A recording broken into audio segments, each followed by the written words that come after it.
우리 12장과 13장이 요한계시록의 가장 핵심적인 말씀이다라고 지난주에 말씀을 드렸습니다. 그리고 1절과 2절이 이 마리아에 대한 말씀이라고 말씀을 드렸어요.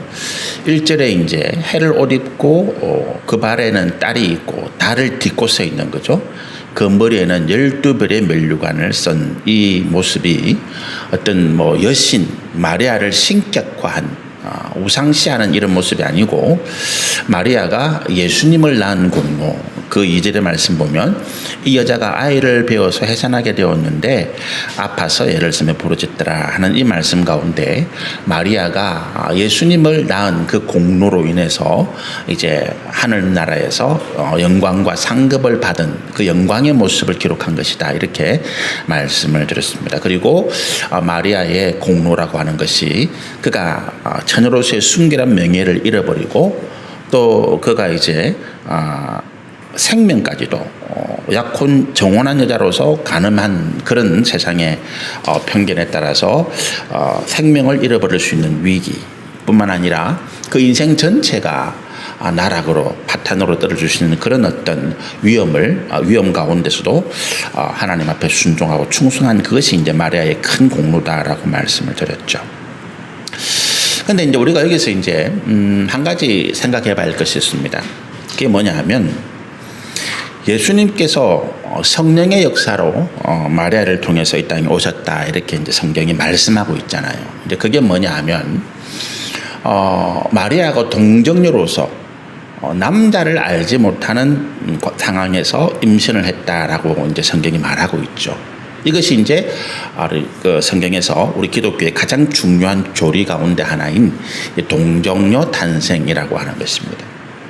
그런데 이 동정녀 탄생이 지금은 이것이 이제 과학적으로도 증명이 되어졌어요. 우리가 이제 지금 우리가 이제 그 생명공학 이런 이제 분야가 있죠.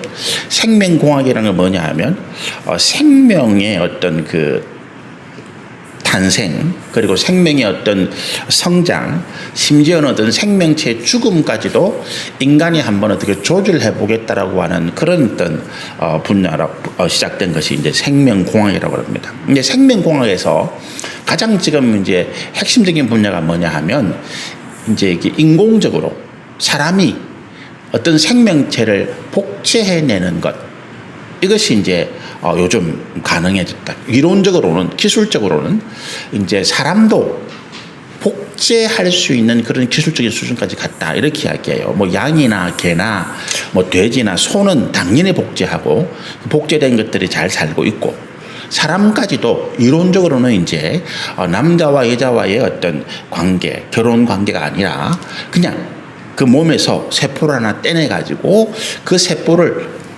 성장시켜서 이제 똑같은 사람을 만들어낼 수 있다, 이런 이제 수준까지 왔다 그럽니다. 근데 이게 무슨 이야기인가 하면, 이게 이제 성공할 수 있다는 걸 떠나서 이게 무슨 이야기인가 하면 이 동정녀 탄생에 대한 과학적인 증거를 말하고 있는 거예요.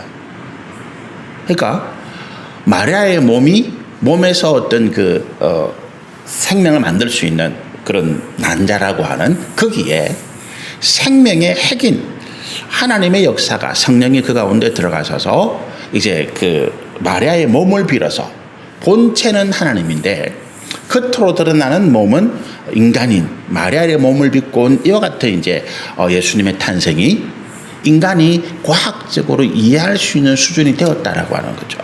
지금 와서는 이제 동정녀 탄생이라 그럴 때 옛날처럼, 과거처럼 예수님이 무슨 마리아의 사생자다, 마리아가 요셉 말고 다른 남자를 통해서 낳은 아들이다, 이런 이제 어처구니 없는 이야기는 하지 않는다는 거예요. 그런데 말씀드린 것처럼 생명공학, 또 이제 우리가 생명체를 복제할 수 있는 이런 기술이 사람이 가지기 전에는, 처음 아까 말씀드린 것처럼 이 부분이 우리가 기독교 교리에서 가장 어떻게 하면 난해하고 이해하기 어렵고, 아까 말씀드린 것처럼 예수님은 사생자다, 이런 어떤 비난과 멸시를 받는 그런 어떤 기독교의 교리, 말씀이 된 거예요.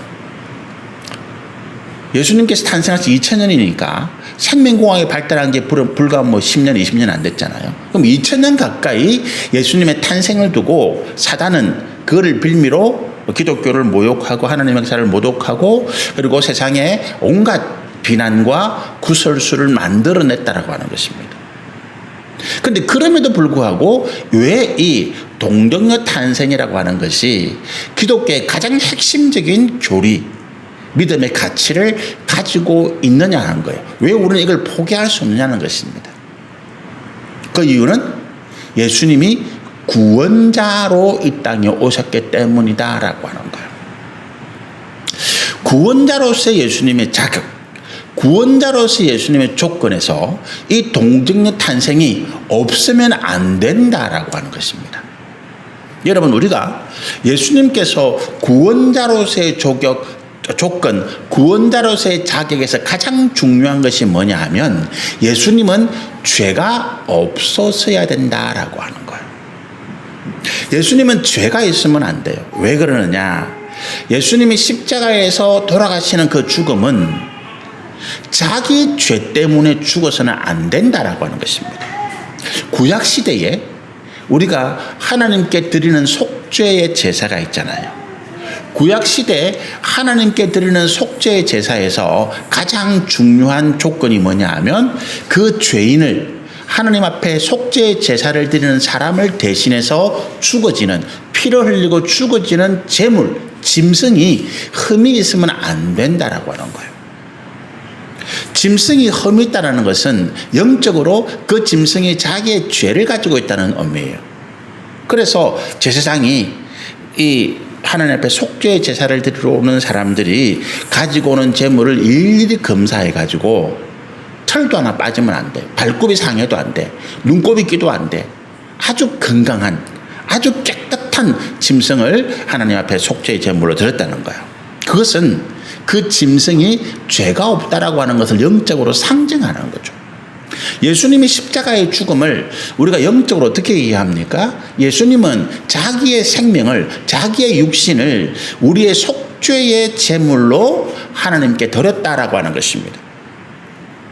성경에 예수님께서 처음 공생의 하나님 나라를 위한 메시아의 사명을 시작할 때 가장 먼저 하신 것이 뭐냐 하면 그분이 예수님께서 세례 요한에게 나오셔서 세례를 받으시는 거예요.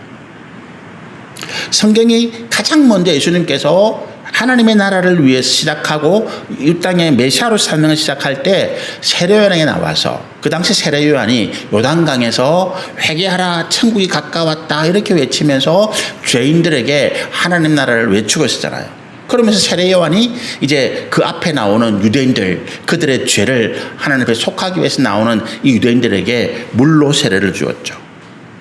그런데 그 세례를 받기 위해서 예수님이 세례 요한에 나오신 거예요. 그런데 세례 요한이 예수님을 보고 이런 이야기를 합니다. 예수님이 자기에게 나오니까 영적으로 세례 요한은 성령이 이 예수가 메시아라는 것을 알게 하신 거죠. 아니, 예수님 당신이 어떻게 저에게 세례를 받으십니까? 세례는 이렇게 이야기하죠. 제가 오히려 예수님에게 세례를 받아야 되는데 어떻게 제가 감히 메시아이신 예수님 당신에게 내가 머리에 손을 얹고 세례를 할 수 있겠습니까? 그럴 때 예수님 뭐라고 대답하시는가 하면 자기에게, 예수님 자신에게 세례를 베풀으라. 그렇게 함으로써 우리가 하나님의 공의를 이룬다 이렇게 말씀하세요. 그리고 그 말씀에 따라서 세례 요한 예수님에게 세례를 베풉니다. 그런데 세례 요한이 예수님께 베푸신 그 세례와 이전에 세례 요한을 찾아온 그 유대인들에게 세례 요한이 베푼 세례는 성격이 달라요. 유대인들은 자신들의 죄를 속하기 위해서 세례 요한 앞에 나와서 자기의 죄를 고백하고 물로 세례를 받았잖아요. 그런데 예수님은 죄가 없으신 분이시기 때문에 세례 요한에게 내 죄를 속해 주세요 이렇게 할 필요가 없죠.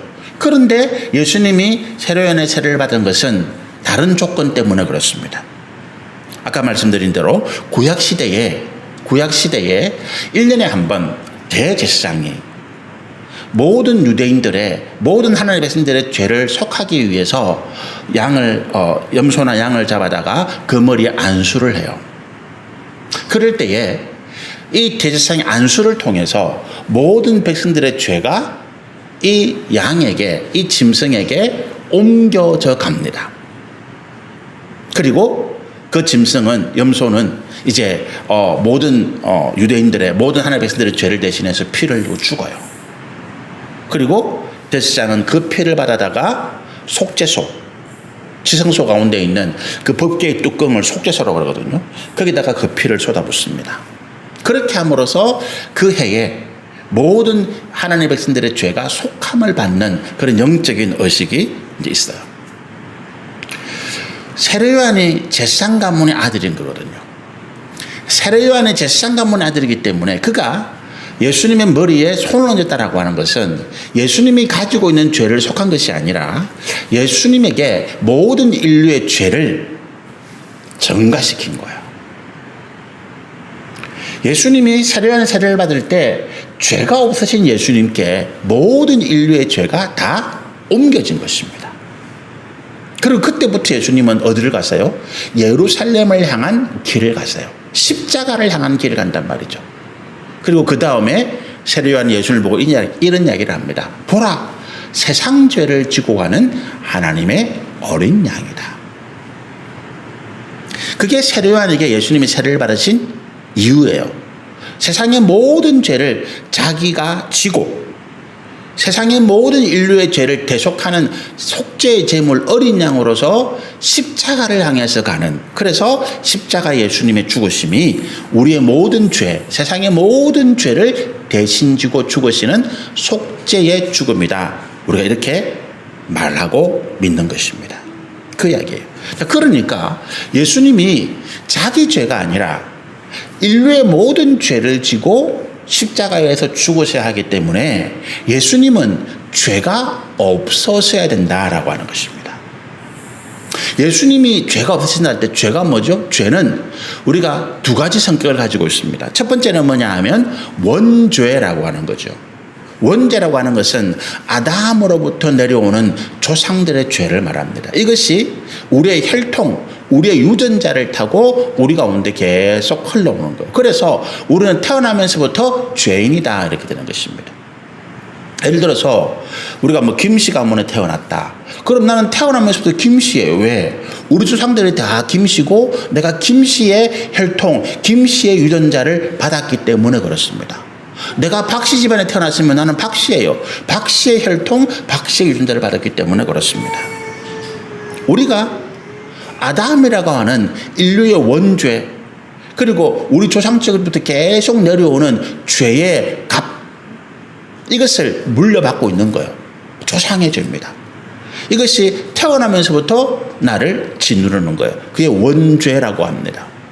두 번째 죄가 뭐냐 하면 자범죄입니다. 또는 고범죄. 자범죄는 내가 지었다는 게 자범죄고, 고범죄는 내가 고의로 죄인 줄 알면서 지었다는 게 고범죄예요. 고의로 내가 범했다는 똑같은 의미인데, 이 자범죄는, 고범죄는 내가 태어나서 살면서 지은 죄예요. 그런데 이 두 가지 죄가 다 우리 가운데 있더라는 것입니다. 예수님이 동정녀 탄생으로 태어났다. 그 말은 예수님은 이 땅에 남자의 혈통, 족보, 아담으로부터 이어지는 그 남자의 원죄의 혈통과는 상관이 없다 이거잖아요. 그걸 이야기하는 것입니다. 예수님은 요셉의 아들이 아닙니다. 다윗의 혈통을 타고 보신 분이 아니에요.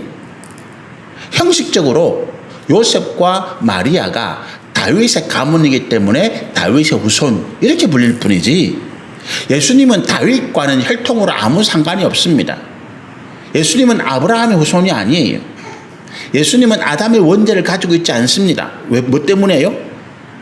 혈통으로, 육신의 관계로 인해서 태어난 존재가 아니기 때문에 그렇더라라고 하는 것입니다. 그래서 이 동정녀 탄생이 예수님의 원죄가 없다라고 하는 것을 우리 가운데 가장 강력하게 증거해 주는 거예요. 이것 때문에 2000년 동안 예수님이 무슨 마리아가 난 사생하다, 무슨 온갖 수문, 온갖 기독교를 비난하는 어떤 악한 소문에도 우리는 이 하나님은 동정녀 탄생이라고 하는 이 말씀, 이 교리, 이 가르침을 빼지 않은 거예요. 원죄 없으십니다. 그럼 두 번째, 예수님이 자범죄 없다, 스스로 죄를 범하지 않았다. 이걸 어떻게 증명하느냐? 사단이 세 가지 시험을 합니다. 예수님께서 세례 요한에게 세례를 받으신 다음에 성령의 이끄심을 따라서 광야에서 40일 동안 금식 기도했다 그러잖아요. 물 한 모금 마시지 않으시고. 그리고 그 40일이 끝난 다음에 사단이 예수님에게 세 가지 시험을 합니다. 그런데 예수님께서 그 세 가지 시험을 다 믿음으로 하나님의 말씀으로 이긴 거죠. 아담이 왜 범죄합니까? 사단의 유혹에 넘어갔기 때문이에요. 우리의 정욕과 탐심이 왜 그렇게 불같이 일어납니까? 사단의 유혹 가운데로 넘어갔기 때문입니다. 그런데 예수님은 가장 극한적인 상황에서 이 사단의 유혹을 이기셨다는 거예요. 이것이 뭘 의미하는가 하면 예수님은 스스로 범죄하지 않으셨다. 십자가의 마지막 모습도 그렇잖아요. 그죠? 자기를 조롱하고 비웃고 침뱉고 창으로 찌르고 그 사람들이 다 누구예요? 예수님의 은혜를 받았던 사람들입니다. 예루살렘에 사는 사람들 치고 예수님의 은혜, 예수님의 기적과 능력을 보고 찬양하지 않은 사람이 어디 있겠습니까? 그런데 그런 사람들이 태도를 돌변해서 예수님을 욕하고 침뱉고 모욕하고 조롱합니다. 그럴 때 예수님 뭐라고 말씀하세요? 내가 저것들을 다 원수를 갚아주겠다 미워하고 예수님이 그들을 향해서 분노하신 것이 아니라 하나님께 이런 기도하죠. 아버지 저들을 불쌍히 여겨 주십시오. 저들은 자기의 죄를 알지 못합니다. 예수님이 그 상황에서 분노하는 분노의 죄, 그들을 멸시하는 멸시의 죄, 그들을 정죄하는 이런 모습을 보이지 않으셨다는 거예요. 그러므로 뭡니까? 예수님은 자범죄가 없으신 분이시다는 것을 우리가 충분히 알 수 있는 거죠. 이것이 구원자의 자격입니다. 이 땅에 종교들이 있습니다. 뭐 불교, 이슬람교, 기독교 세계 3대 종교라 그러잖아요. 인도에 그 인도 아리안 종족이라고 하는 인도라고 하는 그 지역, 인도, 파키스탄, 뭐 방글라데시, 스리랑카 요 지역이 이제 인도라고 하는 한 지역에 묶여 있거든요. 그리고 그 종족들이 대부분 인도 아리안 종족입니다. 아리안 종족인데 그 사람들이 믿는 게 이제 우리 힌두교죠. 근데 힌두교는 세계적인 종교라고 이야기하지 않습니다. 왜냐하면 우리가 미국이나 우리나라나 중국이나 뭐 유럽에서 힌두교를 신봉하는 사람들은 거의 없어요. 힌두교가 인도라고 하는 그 인도 아리안 종족이 전 세계적으로 한 16억, 중국하고 거의 맞먹어요. 그런데 그 사람들이 인구는 많지만 지역과 민족을 벗어나지 못했기 때문에 세계적인 종교라고 말하지 않아요. 그런데 우리가 세계적인 종교 그러면 세계적인 3대 종교 그러면 이제 기독교, 가톨릭을 포함해서 기독교, 이슬람교, 불교입니다. 불교는 미국에서도 굉장히 신봉하는 종교고 유럽에도 불교 이렇게 뭐 절들이 사원들이 많아요. 그래서 이 세 가지 종교가 있는데 이 세 가지 종교가 각각 구원을 이야기합니다. 제가 지금 구원자의 조건에 대해서 말하는 거예요. 우리가 기독교가 유일한 구원의 종교다라고 이야기하잖아요. 불교를 신봉하는 사람들, 이슬람을 신봉하는 사람들, 다른 종교를 신봉하는 사람들은 기독교를 굉장히 비난하죠. 뭐 독단적이다 이렇게. 그런데 그럴 수밖에 없어요. 제가 드리는 말씀을 여러분이 들으면 아 그렇구나라고 동의를 하실 겁니다. 제가 성경 가지고 이야기하는 게 아니에요. 그냥 우리가 일반적으로 상식적으로 이해할 수 있는 부분들. 세계 3대 종교. 기독교, 불교, 이슬람교의 가장 중요한 핵심은 뭐냐면 구원이거든요. 우리 이 구원이 뭐냐? 간단하게 이야기하면 내가 이 땅에서 잘 되고 죽어서 좋은 곳으로 가는 것을 구원이라고 이야기하면 돼요. 간단하게 이야기하면. 그럼 이게 세계 3대 종교 다 있죠. 기독교도 있고 불교도 있고 이슬람교도 있어요. 이슬람 그 테러하는 사람들이 여자들도 어린아이들도 폭탄 조끼를 입고 폭탄 자기 스스로 몸을 터뜨려서 이 테러해요. 왜 그렇게 하시는 줄 아십니까? 그렇게 가르치는 거예요. 네가 이 이슬람 성전에 네 몸을 희생하면 너는 천국에서 영광과 상급을 누릴 것이다. 그 말에 그 사람들이 믿어서 그렇게 해요. 구원이 있다라고 가르치는 거죠. 그리고 그 구원의 조건이 있잖아요. 어떤 조건? 그 종교의 가르침을 충실하게 따르고 잘 믿으라는 거지. 기독교, 불교, 이슬람 똑같아요. 그리고 그 구원을 이루어주는 신도 있어요. 기독교에는 하나님, 이슬람에는 알라, 불교에는 부처. 그죠? 그렇게 치면 똑같아. 그래서 이 종교다원주의를 주장하는 학자들이 이야기 그렇게 하는 거예요. 야, 똑같은데 뭐 너희끼리 싸우고 뭐 서로 믿고 이게 할 필요 없잖아. 불교 믿는 사람들은 부처를 믿는 천국 가면 되고, 이슬람 믿는 사람들은 알라가 있는 천국 가면 되고, 기독교 믿는 사람들은 하나님이 있는 예수님 믿는 천국 가면 되지. 뭐 너희끼리 뭐 싸우고 뭐 그러냐. 똑같지. 근데 그게 이제 사단이 우리를 속이는 거예요. 말씀드린 것처럼 그래요. 그렇다 치자. 근데 거기에 정말로 구원을 이루어 줄 수 있다고 하는 존재, 구원자가 진짜냐 가짜냐 이게 사실은 문제예요. 그렇잖아요. 시중에 뭐 만병통치 뭐 이거 먹으면 병이 낫고 암이 낫고 뭐 온갖 이야기하는 약들 뭐 많아요. 근데 진짜로 그거를 먹어서 낫느냐 안 낫느냐는 다른 문제지요. 어떤 사람들은 뭐 선전하잖아요. 내가 이걸 먹고 뭐 나았다. TV 방송 보면 뭐 온갖 이상한 뭐 진짜 같은 그 다 이제 제가 볼 때는 다 그 재연 배우들인데 그 배우들이 나와가지고 막 자기가 아픈 환자 병 먹고 나았다는 것처럼 연기하고 뭐 그래서 약 팔고 있잖아요. 식품 약이다 뭐. 근데 그걸 진짜라고 말하는 사람들이 많지만 내가 그것을 먹고 나았냐 못 나느냐는 진짜 중요한 문제거든요. 근데 뭐 약은 뭐 내가 건강식품은 안 나아도 그게 내 건강에 좀 도움된다니까 그걸 넘어갈 수 있는데 정말로 내가 이 땅에서 잘 되고 복을 받고 내가 죽은 다음에 천국 간다. 이게 진짜냐 가짜냐는 심각한 문제예요. 지난주에 말씀드렸잖아요. 마리아가 자기의 모든 것을 바쳐서 희생해서 하나님의 뜻에 순종했는데 평생 마리아가 좋은 걸 별로 못 봤어요. 세상의 부귀와 영화를 누린 분이 아니. 그런데 그가 우리 12장 1절에 있는 것처럼 이 영광을 누리지 못했다면 마리아만큼 비참한 인생이 어디 있겠냐는 거예요. 우리 마찬가지죠. 구원자의 족적이 구원자가 진짜냐 가짜냐가 정말 중요하다는 거예요. 그런데 말씀드린 것처럼 이 구원자의 조건 가운데서 뭐가 있다고요? 예수님, 알라, 부처. 부처로 이야기하면 부처는 사람이라는 거예요. 스스로. 부처는 한 번도 자기가 신이라고 이야기한 적이 없어요. 그런데 우리가 하는 속담에 중이 제 머리 못 깎는다. 사람이 사람을 구원할 수 없어요. 아까 말씀드렸죠. 이 구원자의 자격 때문에. 부처라는 존재 자체가 원죄와 자범죄를 가지고 있습니다. 그런데 이걸 우리가 공로로 뭘 해도 자기 죄를 씻을 수가 없잖아요. 그런데 무슨 남을 구원한다고. 그래서 일단 불교는 구원자의 자격에서 불교에서 아무리 좋은 이야기를 많이 해도 구원자의 조건이 안 돼요. 그래서 불교는 구원이 없다라고 이야기하는 거예요. 이슬람입니다. 알라가 신이죠. 유일신이라고 얘기해요. 그런데 그 알라는 이슬람 코란에 따르면 한 번도 이 땅에 온 적이 없다는 거예요. 앞으로도 안 온다는 거예요. 그는 오직 자기의 선지자인 누구예요? 모하메드. 그 선지자를 통해서 대신 말할 뿐이지 이 땅에 온 적이 없다라고 이야기합니다. 그럼 신이 우리를 구원해야 되는데 우리가 하늘로 올라갈 수 없는데 신이 와서 우리를 하늘로 올라가야 되는데 안 오면 하늘에 있는 신하고 우리랑 뭔 상관이 있는 거지? 아무 의미가 없어요. 이슬람의 가르침에 따르면 스스로 그거 안 되는 거예요. 근데 예수님은 이 땅에 오셨단 말이죠. 이 땅에 오셔서 우리의 죄를 다 속하시기 위해서 십자가를 치셨단 말이죠.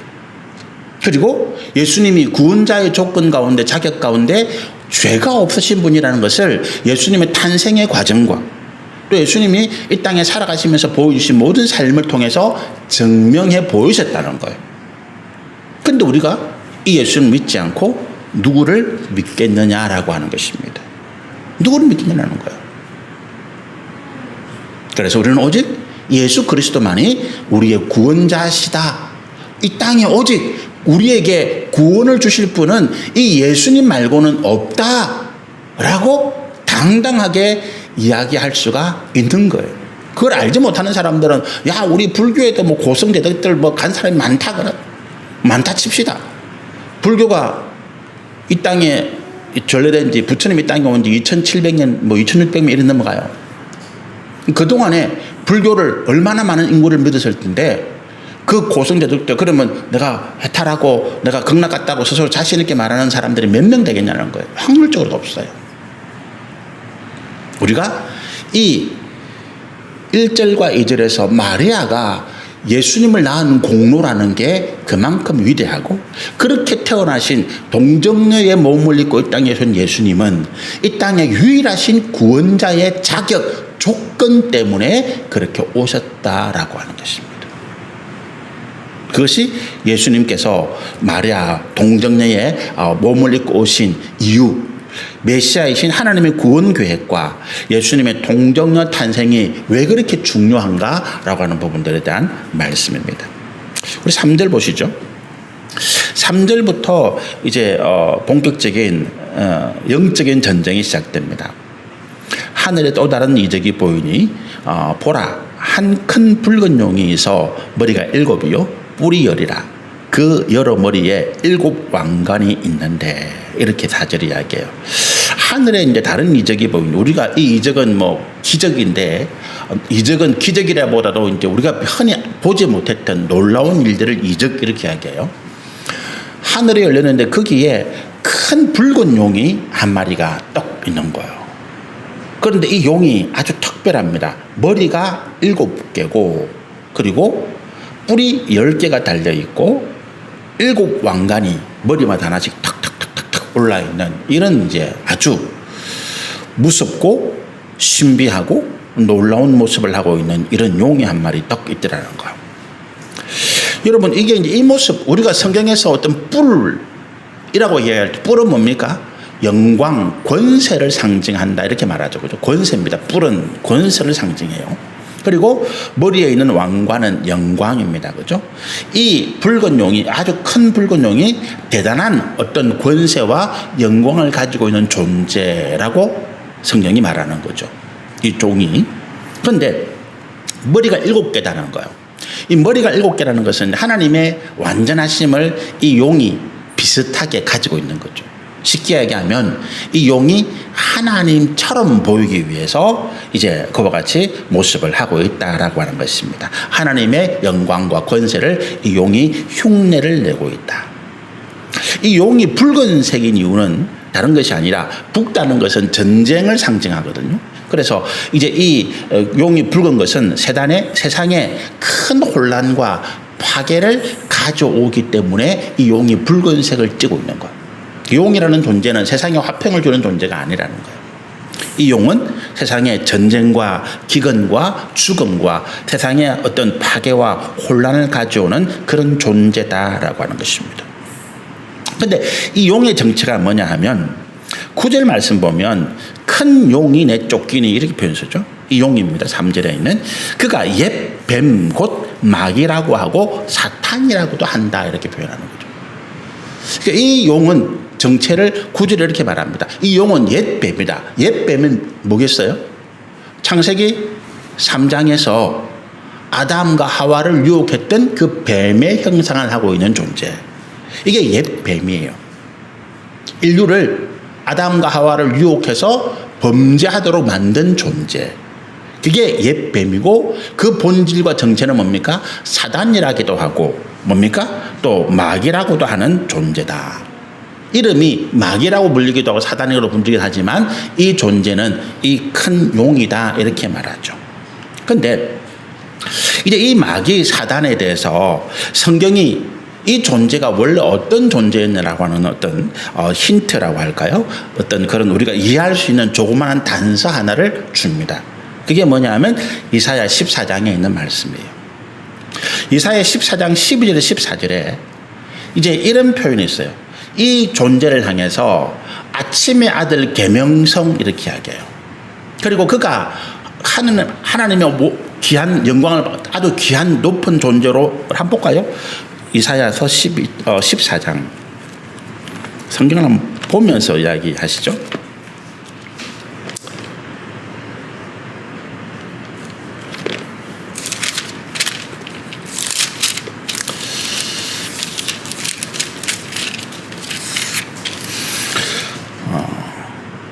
이사야 14장입니다. 이게 14장은 이제 그 바벨론의 어떤 바벨론에 대한 하나님의 책망 심판에 대한 말씀인데, 이 바벨론이 이제 영적으로 누구냐는 거죠. 12절에 보니까 너 아침의 아들 계명성이여 이렇게 이야기하면서 어찌 그리 하늘에서 떨어졌으며 너 열국을 엎은 자여 어찌 그리 땅에 찍혔는고. 13절에 내가 내 마음에 이르기를 내가 하늘에 올라 하나님의 묵별 위에 내 자리를 높이리라. 내가 북극 지폐의 산 위에 앉으리라. 가장 높은 구름에 올라가 지극히 높은 자와 같이 높은 이와 같아지리라 하리라 이렇게 이야기합니다. 그러니까 이 계명성이라고 하는 하늘에서 가장 밝은 새벽에 빛나는 별이 계명성 샛별이죠. 계명성이라고 불릴 만큼 하늘에서 가장 빛나는 영광을 가진 존재. 우리가 이 성경이 별을 이야기할 때 이 별은 대부분 천사들을 이야기해요. 하늘의 별처럼 빛나는 존재, 천사들을 별로 많이 비유합니다. 4절에 보면 말씀이 있죠. 그 꼬리가 하늘의 별 3분의 1을 끌어다가 땅에 던지더라. 이 하늘의 별 3분의 1이 천사들의 3분의 1을 이야기하는 거예요.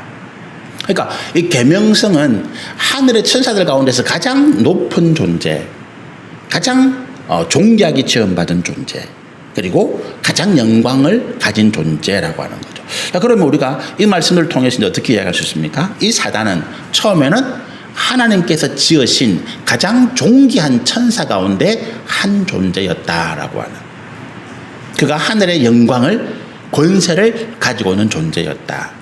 우리가 계시록의 말씀을 쭉 나눠보면서 천사들이 죽음의 권세를 가진 존재도 있고 전쟁을 일으킬 수 있는 권세를 가진 존재도 있고 이 땅의 기근을 일으키는 권세를 가진 존재도 있고 천사들이 각각 어떤 권세를 가지고 있는 존재임을 우리가 알 수 있었잖아요. 그러니까 이 용도 그런 존재, 그가 큰 능력과 권세를 가진 존재다. 그런데 우리가 이사야 14장 13절 14절의 말씀 보면 그가 스스로 교만하여져서 북극 보좌 위에 하늘의 별이 쫙 떠 있는데 그 가장 높은 곳에 북극성이 있잖아요. 거기에 뭐가 있겠습니까? 하나님의 보좌가 있는 거죠. 그러니까 자기의 보좌를 내가 하늘의 묵별 위에 북극 보좌 위에 높이리라, 자기가 하나님처럼 되겠다라고 하는 교만을 가진 존재로 되었다는 거죠. 그리고 이 교만 때문에 하나님의 심판을 받아서 그가 범죄한 천사, 타락한 천사가 되어졌다는 거예요. 근데 그 사단을 따라서 하늘의 3분의 1의 천사 정도가 사단을 따라서 같이 범죄하고 같이 타락하게 됐던 것입니다. 그것이 이제 우리가 이 3절과 4절 말씀 가운데 기록이 되어 있는 거죠.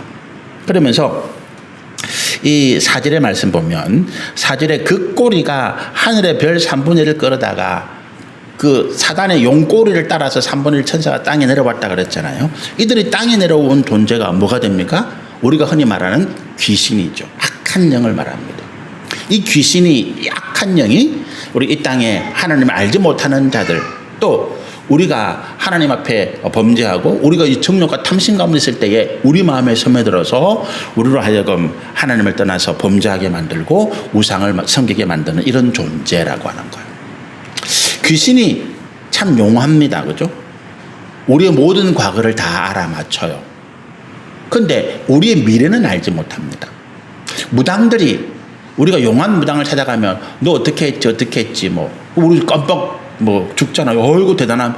그런데 그게 우리가 이미 마음이 녹아져서 우리의 미래를 말할 때에 그 사단이 하는 말을 우리가 진짜처럼 믿게 되는 거예요. 왜?